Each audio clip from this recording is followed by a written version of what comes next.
everybody. Welcome to the show today.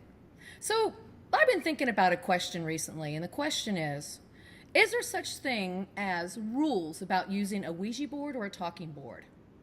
And if there are rules about using the board, what are they? Should you follow them always? And if you don't follow them, are there consequences? Now, today I have a guest on who has been working with the rules of the board in a very unique, creative way. And I'm going to talk to you about him a little bit. But first, let me welcome you to Creative Visions TV, and I'm your host, Karen Dahlman. So my guest today is Rick Schreck. Many of you know him in the world of Ouija, and many of you know him in the world of tattoos. He's a phenomenal artist, an incredible artist, and I'm so excited to have him here today. Not only does he have a large, substantial collection of Ouija and talking boards, but he's also created his own signature board, which is known as the Schreck Talking Board. And I have one of those, and by the way, you guys, if you've seen my other show, Women of Ouija, you would see me sharing that board with you several times and talking about this wonderful artist.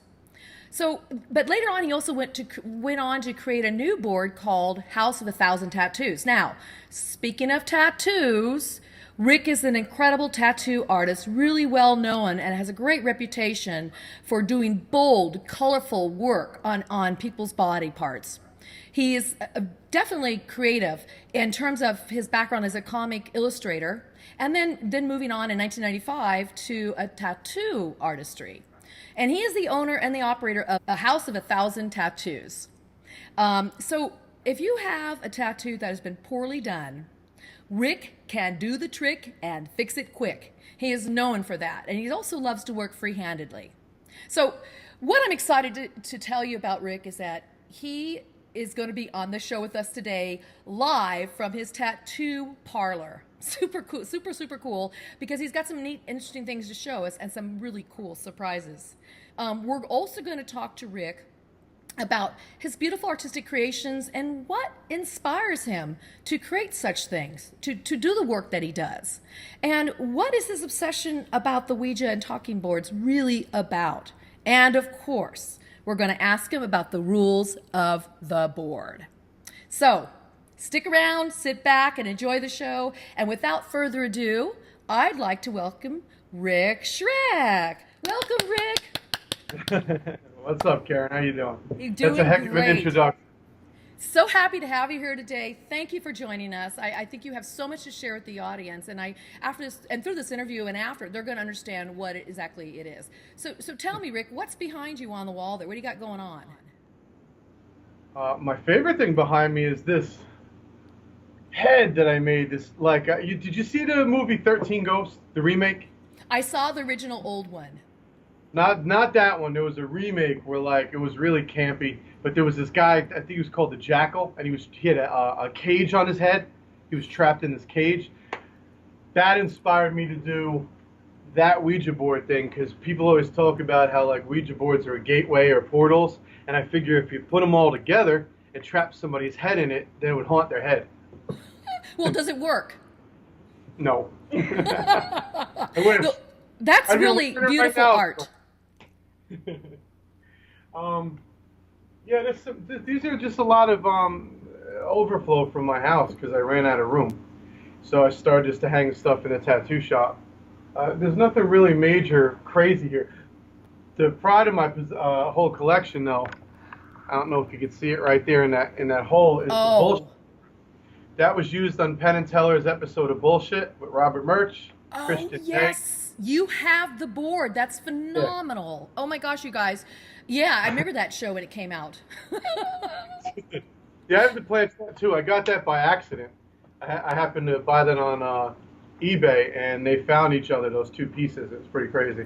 So, talking about your boards, what got you into this, Rick? Why did you get into boards? And I also understand you have a huge collection at home, and you were pretty much obsessed with it. Not possessed, you guys. Obsessed. Possessed would be awesome. That's what I was looking for. What I ended up was obsessed. It's funny because great friend and our president Robert Murch, our story is very similar. Both of us really got heavy duty into collecting in 1992, and for me, coincidentally, I was working in a T-shirt place. That's how I made the boards. That's how I got that shirt made. I was a silk screener for 7 years, and a bunch of guys that I was working with were talking about going to Salem, Massachusetts. And I was like, what's Salem all about? And they're like, dude, it's where the witches are. You can go check this place out. It's only a 5-hour ride. And I was like, all right. I took a ride up there, and it just happened to be the 300th anniversary of Salem witch trials. Oh, So my wow. first experience with Salem was TV cameras and parades and all this crazy stuff that they made a big deal of. I ended up being on Good Day New York with Lori Cabot. I just happened to walk past her in the street when the TV cameras were there. So that was pretty cool. It started there. That was the year I bought my first Ouija board, and I paid top dollar for it. It was 1919 board. A 1919 board? Was it a fold board, you said? Fold, yeah. Okay, in William 1919. Okay, It had yeah. a box, and in the box, it came a little blue piece of paper that said, send your experiences to us, and it had the address, that you could write to. Oh. I paid $75 for that in 1992. That was a lot of money. That was a lot of money back then. It absolutely was. More. But boards, as you know, Rick, can get pretty expensive. At some of the older, Yeah. like that board. That board now would probably be a lot more than that. It's in great condition, I understand. Yeah. When eBay first started, and nobody really knew about finding Ouija boards on eBay. Yeah. That's all of us at the TBHS basically met. That's when Gene Orlando, Robert Murch, we were always fighting with each other for the same boards. And I only knew people by their names, though. I knew there's a collector named Tanya. I knew her. I think she was official buyer of anything. There was oddity collector. These people I was at war with all the time. And top dollar for a board back then was $60. Yeah, and that was a lot of money. Like unheard of. Early 90s, that was a lot of money. So you mentioned the Talking Board Historical Society. Would you tell everybody about that? Because that's really an awesome group. So it's a group of 10 like-minded collectors that are, we all got together, and we preserve and discover history of the American Talking Board. Robert Murch had started the whole thing. He's the president and chairman of the board, forever, life chairman of the board. And we got a lot of stuff going on. We had an awesome exhibit down in Baltimore, and I'm not the fact guy. There was one in the San Francisco airport. Where That's right. Airport, I don't know. Gene Orlando was in charge of that, and he did an awesome job. You want to know facts about it? I don't know. Well, I do, and I will put a link to it so you guys can see this. Yeah. We have it on YouTube, and they have a great website, Talking Board Historical Society. I'll put their link below, too. But, tell them what about you did with that one stone. Everybody asked me about the gravestone with the Ouija. Pons. Yes. That was before the TBHS even started. That was when Birch was really leading everybody into battle for that. And he was asking for donations via email to make that happen. And it did. And it's probably one of the most stolen images on the internet. You guys, it's Elijah Bond, who was the attorney in the day when Kennard Novelty Company was patenting the Ouija board. And so I'll put the link also to that stone so you can see it. Yeah, they've done some great work. And so I met Rick at OuijaCon. No surprise. I meet everybody because of my Ouija board. And I was walking around and I had my wonderful sleeves on. And Rick said, I can give you some real ones. Yeah. Yeah, this crazy Ouija board pants. Oh yeah, and I have Ouija board pants. They all know I've got Ouija board everything. I should have worn my Ouija board hat. But I met Rick there, him and his wife, and they had their shop there where they sell things. And again, his artistry. A lot of people are wearing your tattoos. Yep. They're everywhere. So tell me about the transition from you were doing more illustrated comic book work and the T-shirt work, and then all of a sudden, how did you get into the tattoo work? I went to art school for comic books and comic book and animation, and I got kicked out. My first year, I got kicked out of Joe Kubert School of Cartooning and Graphics in Dover, New Jersey. I went 1 year, and it was 1988 to 1989, way before Beavis and Butthead, way before South Park, and my stuff was it was edgy. I was really into horror movies, and I was into gore. My parents couldn't afford to send me to LA to learn how to be a special effects guy, so I was trying to put that into comics and cartoons. And my stuff was pretty intense. There was a lot of, dead body stuff and all that. And the teachers, a lot of them wouldn't grade my work. The policy at the time in '88 was if you had one missed homework assignment, you got an incomplete for that class. You got an incomplete, you didn't pass. So I had a couple teachers that just didn't dig my artwork, and they told me to redo it. I refused to redo it, and I didn't pass. So I left that, and I was trying to do comics, like underground comics. I did a Howard Stern Fart Man comic. I self-published the whole thing. I did that. I was doing stuff for bands because it was death metal was huge back then. Yeah. And doing T-shirts, doing my own T-shirts. A lot of American stuff during the when we attacked Iraq and all that in the early '90s. Mm-hmm. That was a lot of the big sellers, right? I bought a house and I needed a second job. So I was thumbing through the newspaper and I saw this ad. It said, artist wanted for busy tattoo studio, must be able to draw. And cool cat. And I walked in and guy goes, can you draw? And I'm like, that's all I can do. I don't know anything about tattooing. And I showed him my portfolio and he hired me on the spot. I worked there for 10 years. Wow. And then I ended up having to leave and go own my own place. And that's where you are today, the House of 1,000 Tattoos. Yep, we've been here for 12 years now.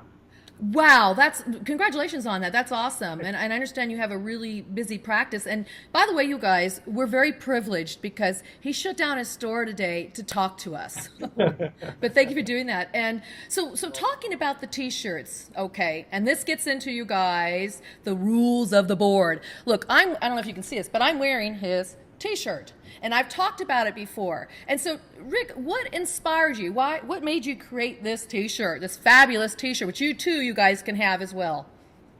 I'm kind of in charge of Thursdays on the Talking Board Historical Society Facebook page. Yeah. That's when I do, I came up with Talking Board Tattoo Thursday. So I started putting pictures of tattoos.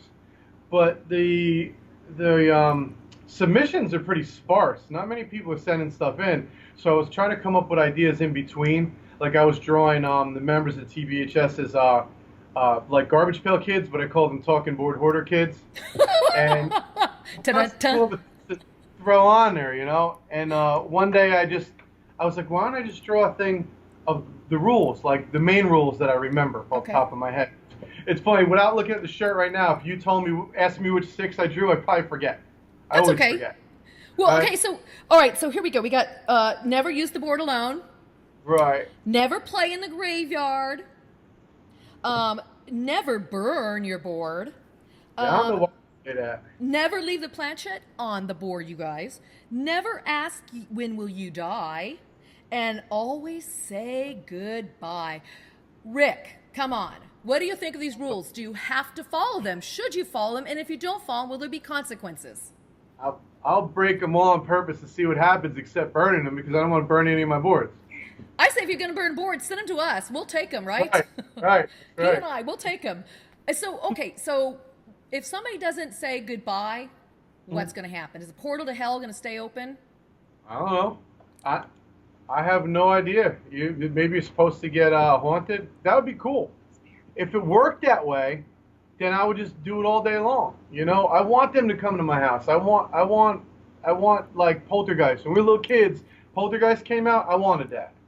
I want The Exorcist, except I don't want the spin in the head thing. But you want the experience of what exists beyond. You welcome it. I mean, you literally got into it, like you said, to see if you could actually become haunted. Yeah, I tried making my house haunted because if there was 1 in a million of these that truly were haunted or possessed or attached to something malevolent, if I bought enough of them, chances are I'll come across at least one. Right, because how many boards do you have? You have a lot of boards. We just counted them when I just had a count on the wall recently. There's 113 on the walls. And then they're piled in my closet. I got them here. I don't really know how many I have. Yeah, maybe 200 maybe? Up to 200 almost? Yeah, Yeah. you have a lot of boards. So you guys think about it. All these boards, and I'm sure he leaves his planchette on the board if he has his planchette out, and he has got him hanging up everywhere. He's made that box, the helmet thing you put on, and nothing's happened to you yet. No.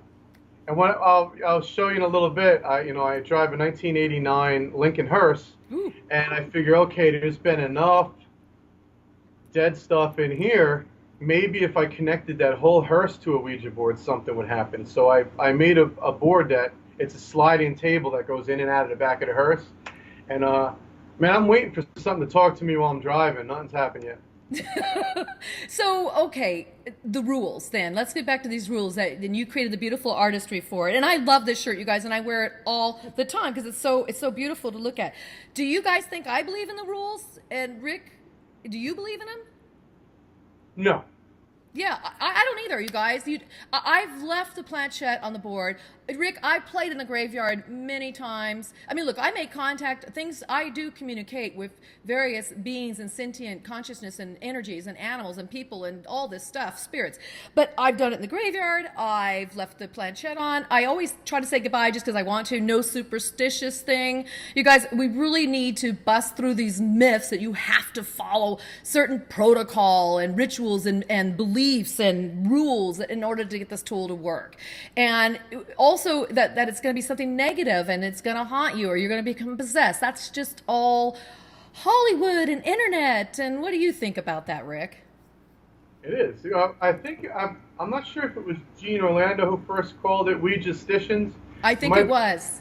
Yeah, but he has it listed on his the Talking Board Museum, which is the go-to guide for anything Ouija. If you want to make a checklist, that's what I did when I first started collecting. I printed his entire website and I made a binder and I put little stickers as I started to collect. He has so many on there now, it's impossible to collect them all. His link is below you guys too because the museum, the Talking Board Museum is just phenomenal.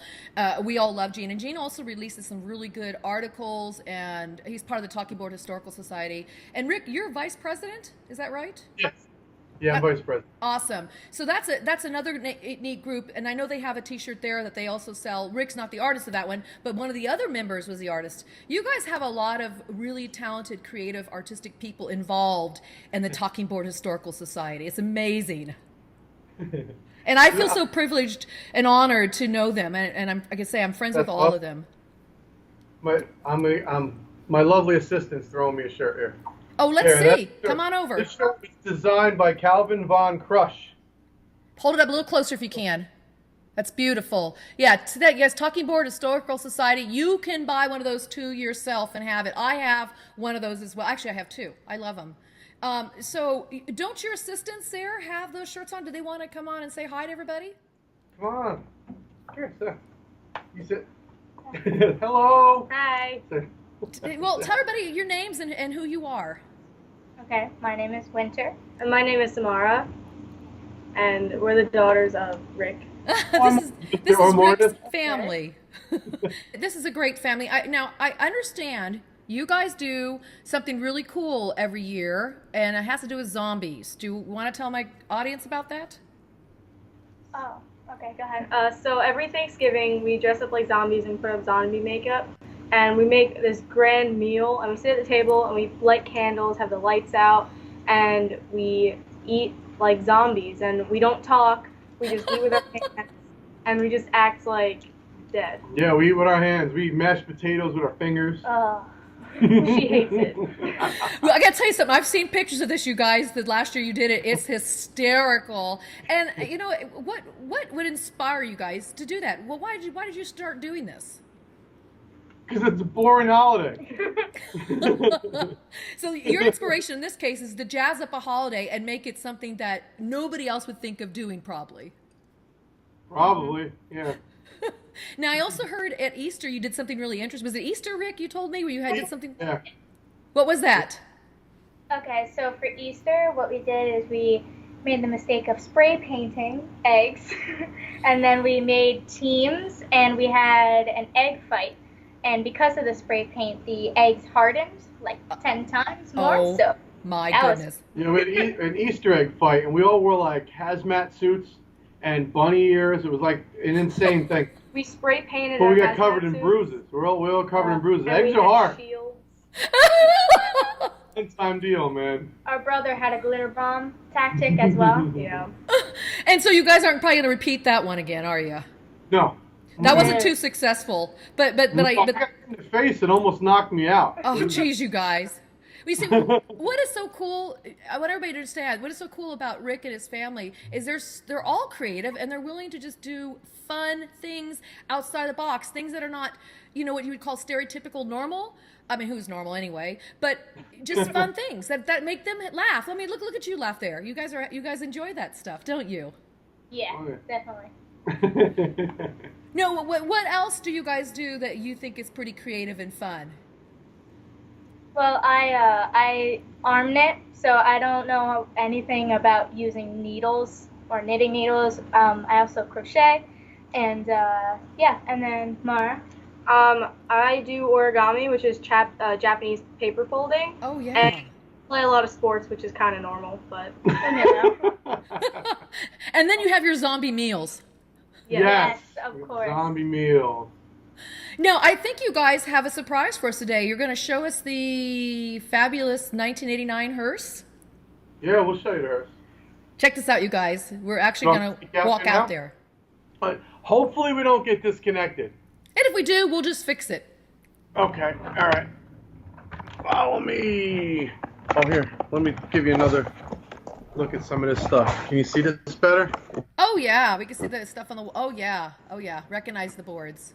That poster that says "I want to believe," that's Calvin Von Crush made that. I love that thing. It's like a spoof on X-Files. Oh, yeah, yeah, yeah. Right, right. Says the truth is out there, I think. Yes. All right. Okay, here we go. Here we go. So we're walking through his shop right now, you guys. Oh, his shop, by the way, is in Middlesex, New Jersey, if anybody wants to go down and see him and get a tattoo. Can you see my sign there? Oh, yeah, you guys. House of 1,000 Tattoos. Sidewalk. I'll take you around it. Wow. So, I can't see if you can see. Can you see it? Oh, yeah, that's primo. We can Cool. see it. I'll show you what it looks like in the back. It's a beautiful Cadillac. Is that what it is? Is it a Cadillac? Outside. Here, put this on here. And tell me if you could see. Winter, come around here and see if you can see the hearse through this little thing here. Look. Oh, yeah, we can see your hearse. You see it? Yes. Okay, yeah, I can see me there. All right, so here's in the back here is where the Ouija board is, right? You probably can't see because it's so dark. Here's the Oh, plan. it's huge. I love it. It's a huge Hold that. planchette. Like this. All right, it's on uneven ground right now, but you can see. I don't know if you can see the Oh, my gosh. That is gorgeous. big. Here, hold on. Wow. That. Wow. There, I can see it better that way. You'll have to turn the camera down a little bit, but that's wonderful. Can you see now? Oh, yes. Oh, yes. It's called It's the the only hearse. Ouija board that says drive in the middle. Oh my gosh. I've been hearing about this board, but I never got to see it. That's fabulous. That's so wonderful. And your hearse is gorgeous. Yes, thanks. Can you see the pillows and stuff in here? Oh, like- wow. Nice and quaint. I even got you know those belts they had, the Ouija board belts. I have them as like the seat belts in here. Can you see them? Oh Rip? my gosh, yes. Yeah. That's the hearse. I don't know how good that's gonna look on your thing there, but try to give you a little tour. Oh, it's a wonderful tour. That was great, Rick. Thank you so much for showing us that. Hold on, you can talk to them while I put it back. Talk to Karen. Alright. Hi guys. So what do you think of using the Ouija board? Tell me about your experiences. Well, I'm not really sure why, but it always seemed like it always really worked for me, but not so much anyone else in the family. And also, I've felt certain things before, like you can tell if it's going to work or if someone's really going to move it, because it's just this strange feeling of some presence. Okay, so you feel it. You feel it when you know something's there to communicate with you, and you can tell when somebody's faking it and tricking you. Yes. Okay, I can too. I can tell the difference too. And for me, when I feel it, I do feel the energies come through, but I also feel it pulls me. The planchette pulls, and so that's how I know it's really working when I work with new people. Yeah, definitely. But for me, I don't feel as much as she does, or Okay. maybe it's you.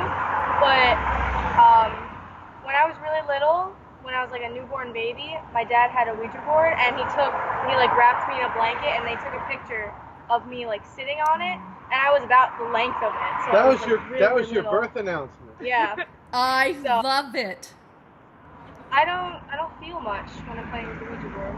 I'm gonna bring Karen back inside. Alright. Here, bring that pedestal back in. Yeah, I don't know. I don't have a lot of success with it. Everybody else does, but me. People that I've used it with, fine. But when I try doing it by myself, nothing happens. And I think that's a good point, Rick, because a lot of people try to do it on their own, and they can't get it to happen either. Not everybody can use it on their own. Rick, 39 years, I used it with a partner only, and the last, 5 years now, I've been doing it by myself, but it's not as good as when I work with somebody. So, we all have different abilities when it comes to this tool, And some people can't get it to work at all, and that's totally okay. And then some people just like to collect the boards, There's so many different love for the board out there, whether it's using it or collecting it or, just observing it or creating them. I mean, let's talk about the board you created, because I have one right here, you guys. This is the Schreck board, but I'll tell you what I really like about this board, you guys, and I've said this before. Ta-da! House of 1,000 tattoos on the back. This is his artwork, you guys. This is a snippet of his artwork. He does so much more. But look at the wonderful design. I love the way he does his letters on this. And the neatest thing about this board, really, truly, that it comes with is this embalming rail coffin. This is made from embalming rails. He's got it on there, the Gleason Board Company. And I was talking to Rick before the show started, and I told him I had found out recently that my great-grandfather on my mother's side of the family was an undertaker. He worked with dead bodies. And so, Rick, you had a family member that also worked in a morgue. Yes, when I was a little kid, my father had worked multiple jobs. They were young, and my mom was working as like an assistant in a hospital with my grandmother. She actually worked in that place that's now infamous called Willowbrook Hospital. Oh. Geraldo Rivera did a big expose on that place. And my mom used to leave me with my grandfather. He used to babysit me. And I was unaware of where I was. I was only 4 years old. But he was a security guard in a state morgue. And he told me, these are his stories now. He told me that when there were people in there, he would tell me, they're sleeping. Shh. I don't remember seeing. Oh my gosh. Did that scare you? Like, what would happen to me if I went to sleep as a child, that I'm going to end up stiff as a board, light as a feather, stiff as a board? I totally don't remember it, but when he passed away, my mother gave me his badge. I have his badge. It says State of New York Mortuary Division on it. It's pretty cool. Do you think that influenced you for your love of the hearse and your love of things that are dead? I mean, I like things that are dead too. I love bones and collecting, skulls and stuff. But do you think that's part of it, from maybe a family passed down through the generations? I don't know. I don't know where it all started. My mother and father always loved horror movies when I was a little kid. So I was always exposed to like Halloween, Friday the 13th. I remember my parents didn't know what movie it was, and we went to go see it. And I always remember the title. It's called Phantasm. And I remember seeing that in the movie theater. I was a little kid. And I always loved being scared. I hated when I had to go home and go to bed because I was terrified, but I liked the act of being scared. I thought it was really cool. I was a little kid, and I was into Kiss at the time, so I liked Gene Simmons. He was my hero. I was in fourth grade. I was Gene Simmons for Halloween. And then heavy metal came along, and that just influenced me all the way. At 12 years old, I was listening to bands like Venom, and I was really into the whole, real dark stuff. And it just went from there. The movie Witchboard had a huge play in me loving Ouija boards. My exposure to Kevin Tinney's Witchboard made me want that so bad. You know, I wanted that guy Mal Fader showing up at my house. I wanted progressive entrapment from using it myself. I wanted all that, and I just haven't been blessed with it. Why do you think everybody, so many people on the internet, Rick, are talking about how they have all these terrible things happen to them with the board, and how come you can't have anything, even any fun, even any good stuff? I don't know. They're lucky. They're lucky ones. I guess maybe the Oogie Boogies and the Boogeyman don't go after people that wants it. He gets more of a thrill going after people that don't want it. Ah, that's an interesting way to look at it, because sometimes if you're not really afraid and you welcome it, you know, the fear kind of goes away, it kind of dissipates. Right. Interesting. Oh wow. Okay. So I'm sorry, you were asking about my board before? Yes. One thing I wanted to tell you was back when it was the Wild West on eBay, and there was so many people making their own boards. Even Allison in TBHS, she was making boards too. Really cool looking ones. Oh yeah. I was following this guy, and he went by the name Craig Hunt, he went by the name Craig Delph, and he went by the name Scratch. So what his real name is, I don't know. But he was making these boards, and it was the total inspiration for mine. If you look at the top of my board where the sun and moon is, where it's like tribally, it was totally inspired by this board here. This is this dude's board. Oh, let's see that. Ah. Wow! It almost looks like Celtic knots in a way coming together. Right. So this guy came out with these Calling Cthulhu Mystical Summoning Board. Right. Oh, I like that board. And he was selling them on eBay at the time. They were $75 a piece. And I remember going, "Wow, those things, they're so cool." And I could do that. Now I didn't know the size. Right. Like Merch would say, size matters. So here's his. I agree, actually. My little dinky board. Right?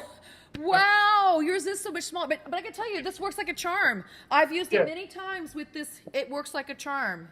Right. Well, I didn't buy one from him. I didn't know what size he was doing. But I was like, I could do that. I could do what that guy's doing. All he's doing is printing them. So I bought one, and then he stopped making them. And I was so bummed because I loved it so much I wanted more. And I even wrote him, asking him, look, you know, I'm a real big fan of what you were doing. And he actually knew who I was, which was really cool. And he said, Rick, I'll trade you one for one. And he goes, I have one laying around. And he gave me the whole background story to it, that the print shop, see, I made my own. I printed my own. He was having his made. He cut, sanded, and stained all the wood himself, but then he brought him to a printer to be printed. The place that was printing the boards for him, there was a suicide across the street. Oh. And the owner of the print shop was so superstitious, they ceased all making of the boards because he thought it was because of what they were doing, right? Wow. So some of the boards got ruined. They got a whole bunch of whatever he was using, lacquer, polyurethane, spilled on top of them, and they were unsellable. But he sent me one. So that's how I ended up with this black one, right? Oh my gosh! Yes, and nice. On the back, he wrote the whole story about the suicide on the back. Wow. That's pretty cool, right? Very cool. See, this is what's fun about collecting boards, you guys. You get into it, and there's always this backstory of how you got it, who you met, and I gotta say, I met the best people through the board, through collecting, through buying, through talking, through shows like this, meeting somebody like Rick and Robert Murch and Gene Orlando and all those guys. Really, the best people, and I love the stories. It's always so much fun. Yeah. It's like a whole subculture, isn't it, Rick? Yes, yes, it is. And that board heavily influenced me. And then there was this other guy who went by some name, like he called himself the Wizard or something. I don't remember what the heck his name was. But he was hand making boards, and I tried writing this guy, and I was like, am I getting the board pictured? Because a lot of people were playing that game back then. They would take a picture, and you'd win, and then they'd tell you they didn't make it yet. It was more like... Oh, gosh. So I asked the guy, I go, I really like what you're doing. Am I going to win the board pictured? He gave me a bunch of lip about it, being like, who are you to ask me questions and stuff. So I never bought from him. I always regretted it, and about 15 years later, Calvin Von Crush, member of our TBHS group, came across one, and I bought one from him. So this is the board I'm talking about. So that one also influenced you. Oh, big, very big, cool. big time. I love it. I love it's hand done, but I love the sloppy style of it. I love the lettering on that. Yeah, it's cool, right? It's like it's the lettering that was like in the Necronomicon, the paperback Necronomicon. Oh my gosh! Well, your lettering that's what I like about yours too. Is your unique style of lettering, making these letters with the pentagram in it. He has pentagrams in every single one of these letters. Yeah, when I met Gene Orlando for the first time in person in Baltimore, we had all met in Baltimore, and he said my board was one of the few boards that he felt deserved to put that on there, and I thought that was really cool. Oh wow! Yeah. Wow! Because a lot of times when he sees it on boards, it's hokey, but on mine it didn't look hokey, so that was a huge compliment. Yeah, because you know what, you don't make it. You don't make it stand out like boom. It's hidden in each of the letters. And get up close and maybe see it. It's hidden in the letters. and what I like too, even on the back right there, it's kind of hidden in this symbol in the middle, and of course it's right there and there. But I love that he repeated that theme, and so that's the beauty. This is what I'm talking about, the artistry here. So, you know, you've told us what's been inspiring you. You were inspired by some of the things in your, you know, the horror movies, some of the goth stuff, some of the music inspired you, different artists inspired you. What would you tell people that are listening to the show if somebody out there wants to feel more inspired and do something that they love to do, maybe what they're passionate about, but they're afraid to get started? What would you suggest? Do your own thing, man. Don't copy nobody. You know, that's what I did. I just started to do what I liked, and it's the same thing with my art here in the tattoo studio or any art that I do. You know, I got kicked out of art school. You know, I continue doing what I liked and what made me feel good. I draw for myself first and foremost, and these Ouija boards that I make, I really make them because they make me happy. If somebody likes them, like you love them, that's awesome. That's a gift that somebody else likes them, because I did it just because it makes me happy. Sometimes I do it because I feel like I have to. Why? I don't know. So it's such a passion within you, and you're driven by it. I've noticed your artwork, everything you do, it drives you, doesn't it? Absolutely. You know, I wanted to mention, speaking, you know, I always feel like a camaraderie with people who make their own boards. You know, like I see how hard these guys are working, putting boards out. Portals to the Beyond, those two brothers, they were killing it. Those guys were dominating eBay for a while. And then, you know, inner conflict, you know, never go into business with family. And it's fun. But they were killing it. Those guys, you know, hats off to them. But there was a board maker back in the day when, like, there were really no other websites, right? You had Gene Orlando's site, and then there was a site called Witchboard World. All right, and it was so, you want to talk about hokey and corny? Like, you went on there and it had that cheesy computer music going. Did it have the flaming? Did it have the flames? I think so. I remember seeing some that was kind of. Or that might have been Merch's. Okay, Merch had one. You know what? His Hi, Bob. really hokey. I think that was Bob's. Sorry, Bob.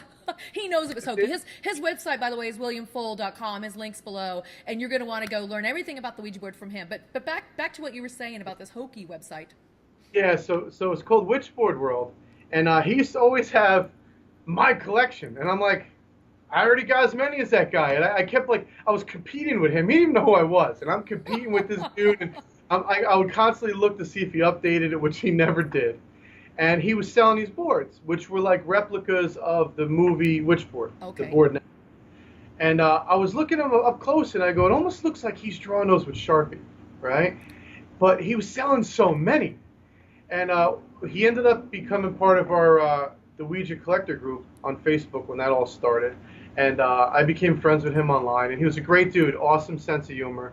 His name was Dan Whitaker. Oh, and, yeah. And he, you know, he committed suicide, and not that long ago, and he like announced it on Facebook. It was one of the most bizarre things that you could ever see, and it really hit the Ouija community, because the people who knew him, you know, he was an awesome dude. And I was lucky enough to grab this. This is one of the boards he had made. I don't know if you can see it. Oh, yeah. Right? Yes. And that's the old address on the back, the old Witchboard World. So is that done, Rick, with permanent markers in it and not some kind of ink? This looks like it was done with permanent marker and paint. And these things, the corners, it looks like he decoupaged them on there. But this is all Sharpie. It's just, I think it's a beautiful It's board. 5 pounds. It is awesome. And it's such a loss to hear that I remember hearing about when he took his life. It's such a loss. Yeah, I just hope if anybody out there is feeling like that, because it's it's common, it's natural and normal to have your ups and downs in life, but if you're in that kind of space, it's really best to reach out. There's so many suicide awareness and prevention and hotlines and places you can go. So anyway, I just wanted to state that in there. It's a terrible shame. Thank you. Yeah, beautiful artist, beautiful artist. So now I hear that you have a demonic arm. It's funny. We made a video some time ago. Merch was here visiting. Robert Merch was visiting, as he always does. Whenever he's in Jersey, he always stops by. And we were making a video, and I said, "Oh, today's the day you guys are going to witness Robert Merch is going to do a tattoo." And he was, "No, I'm not." And I said, "Yeah, you are. Yeah, you are." So we made a video of him tattooing me, but he freehanded. It's not, it's just a little tiny thing, but I don't know if I can get it on the camera. Can you see? Yeah. There it is. Z-O-Z-O, you guys. Zozo. Yes. Oh, and there's the Talking Board Historical Society, too. TBHS. No, I'm doing this, you guys, tongue-in-cheek when I say he has a haunted or demonic arm. What? Now, why would you put Zozo on your arm? What does that mean to you?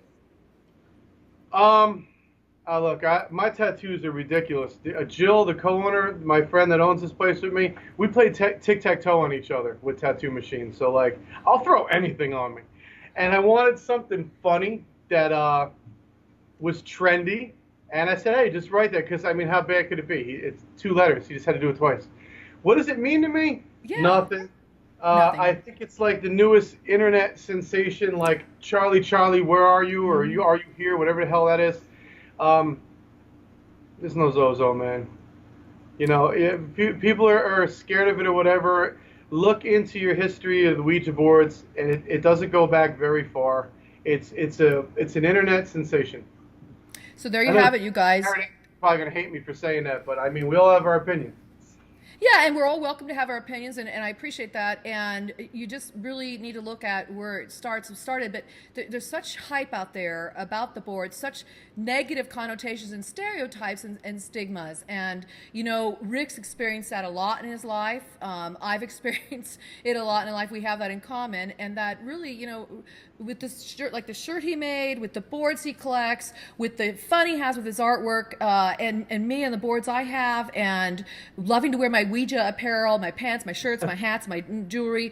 It's like, I like it, and he likes it, and that makes us happy. And to me, there is nothing negative about it. There never has been. There doesn't have to be. And just like the Zozo on his arm, it's all fun and games. Even for him to get it, and for me to say it, it's demonic, because to me, it doesn't exist. It doesn't exist.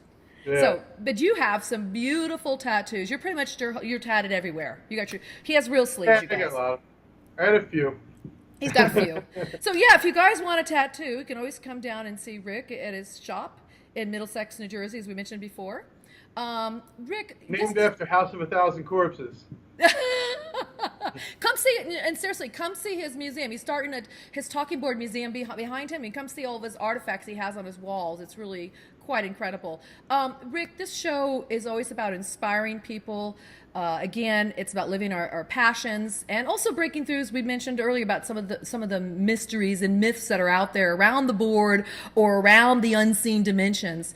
And if there's anything that you would like to say to my audience about that, what would that be? Inspiring people? Yes. Oh man, you know what? I wake up every single day. Every day for me is a gift. You know what? I never thought I would make it this far in life. I used to live pretty recklessly, and I never thought I'd make it this far. I truly think every day is a gift, and I try to meet every day's challenges to the best of my ability. As long as I do that, then I go to bed with a clean conscience. I finish projects now. Whenever I come up with an idea, that board rules thing, I think I knocked it out in a night. When I come up with an idea, I do it now. I don't put anything aside for tomorrow anymore. I'm going to be 47 next month, and I'm losing a lot of friends, and I'm starting to realize that, my mortality more. Mm-hmm. And I'm grateful that today you're not using the board to try to contact me. That's what I'm grateful for. Right. You don't want to be on the other side, right, just yet. No, not yet. Not yet. And you know what? If I am, I promise you guys you'll hear from me. And I ain't going nowhere. Well, come back and haunt me, please. Oh, definitely. Definitely will. And if I go first, I'll haunt you. Here, I want to show you this. I was talking to you about on the phone about this. Check this thing out here. Can you see? I'll try to. That big mosquito back there? Oh, yes. I wanted to see this. Yes. Oh. That mosquito. I went to Massachusetts and I got that mosquito from John Kozik, friend and Talking Board Historical Society member. He got that from the guys that made the movie Die You Zombie Bastards. It was in the movie. So I'm really excited because I ordered it on DVD and it's coming this week, so I get to see the movie. Oh, fun. In action. Well, this is what's so cool about everybody that's doing this collecting, and especially I know the TBHS group and the collectors group that we're all on our little private Facebook page too. But you can join the TBHS their website, go to their website, and also their Facebook thing, and they also have some videos on there. Rick's on them, I'm on some of them. So there's TBHS.org. Exactly, and the links are below. And by the way, just getting into this group, and I know a lot of you out there that follow this channel and the show I do are into using such tools or other tools that to reach the unseen dimensions. And it's, I gotta say, all of you out there that I've met through this, Rick's included, and everybody that I've worked through the Ouija board, I just say some of the best, coolest people. I can't help but state that. You probably heard me say that many times. So Rick, where can everybody find you? Let them know. Oh my God, I'm all over the place on the internet. I have a website under zombievirusart.com. Links below. But the same link is also ouijahearse.com because I got one for the car now. Oh. You can find me at House of 1,000 Tattoos in Middlesex, New Jersey. And our site is houseof1000tattoos.net, I believe. I'll put the links below, you guys. Yes, because I think somebody else owns the domain for the other one.